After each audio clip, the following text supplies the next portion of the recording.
Thank you for the fast start on a Monday morning. It's always good. So this morning we're presenting the Centrepiece project in the public architecture category.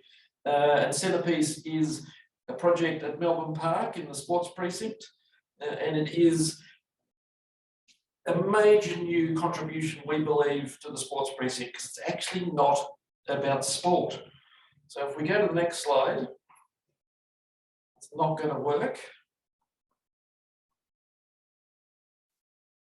There we go. This is a major civic new project, which is a function centre. It's a function centre that is in year-round mode. It's for corporate events, community events, public events, for the Brownlow Medal, whatever. It's really a significant part of that new process. But it is also, you gotta love technology. It's also a major, during the Australian Open tennis, it's also a major broadcasting venue. So it is really, as you can see here, I think they're called the Special Ks, Nikirios and Kokonakis. It was really focused on making sure there is the overlap of year-round mode for functions, but also for specific broadcasting requirements, which makes the building very technically detailed. We have to deal with all the specificness of broadcasting, which I now know a lot about. The other part of the project was, from an architectural perspective, was a complicated question, because we're literally in the centre of the sports precinct. So we decided to make the building quiet. And when I say quiet, it's because there's a lot of peacocks on the precinct. Rod Laver Arena is big and, dare I say, a little bit pompous. We've got Hisense Arena that was now called Melbourne Arena, that's now called John Cain Arena. And even our own project 10 years ago for the Melbourne Court Arena. They were important, exciting architectural projects. But in this case, and I do give credit, we had the design quality team from the OVGA, Jill Garner, Peter Williams, very, very engaged in this process. Paul Katsieris saying this building needs to be quiet. It's not a sports building. It's a civic building that people need to arrive at. So for us, that was important. And it does face onto Garden Square, which is one of, in the sports precinct, one of the great spaces of Melbourne. During the Australian Open, it is packed with people.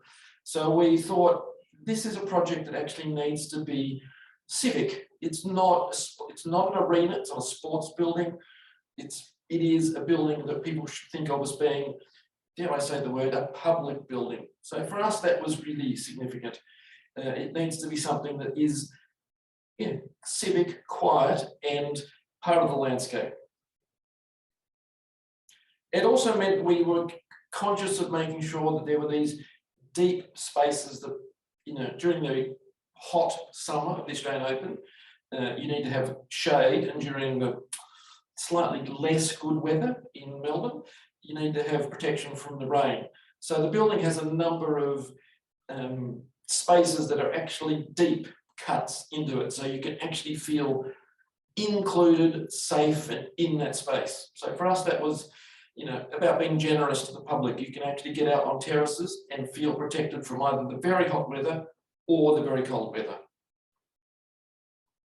And then the major space, obviously being a function centre, is a huge function space, which is, well, we believe, a new contribution to Melbourne. It is, in comparison to its competitors, let's just say, the Crown Palladium and our own project at the Melbourne Convention Centre, in scale, space, height, width, it is in that marketing space. But really the big difference here is you have this, you can see at the end here, this amazing window out to Garden Square. So sitting in the building or sitting in the space, you get to see out across Garden Square into the city. So you feel like we're always conscious in this building, and I hope you come and visit it, is you can always see out. There's always a view to the MCG, a view to Garden Square, a view to the Central Terrace, a view to everywhere. It's about being able to be inside but seeing out at the same time. So yes, its primary purpose is for major corporate events during the year, and during the Australian Open, as I said, it becomes part of the broadcasting requirement. So it's one of these cases of public buildings having to do multiple tasks. It's really there for a 365-day a year process, and to Melbourne Park's credit, it is a leader in that space, in that it actually is operating, I won't say 365 days a year, but it does operate probably 362 days a year. It's a very, very hard-working environment. But on top of that, we were also conscious of making sure it was a textural space. You actually felt like there was something that was a lot of, dare I say, corporate function centres can be a little bit corporate, a bit drab. So for us, the interiors were about trying to make sure that there was textural detail, and dare I say, the carpet colour. I think I've given lectures on this. Choosing carpets and getting carpets approved is probably the highest level of, I put that at the top of professional experience, if I can get the carpet right. So in this case, we definitely had engagement from the stakeholder team and the clients. So the carpet, which you can see on the left, is the textural quality of the Indigenous landscape. So we dealt with a number of Indigenous consultants, and we were trying to find what was perceived to be the original colour for the landscape. And 1 minute remaining. Again? 1 minute remaining. Right. But as I say, it's about this idea of indoor-outdoor. So I think this slide says it all. You know, the idea is you can actually see the city, you can see out, you can see what's going on. And as you can see here, these are the broadcast suites. So there's the acoustic walls in the broadcast facility. So it's a very high-spec building at the same time. But also it's about hospitality. There are some major hospitality venues. This is the cafe down on the Garden Square level. And really it is a hard-working operational building. But the one thing I want to put in quickly is the contribution of our team for the back of house.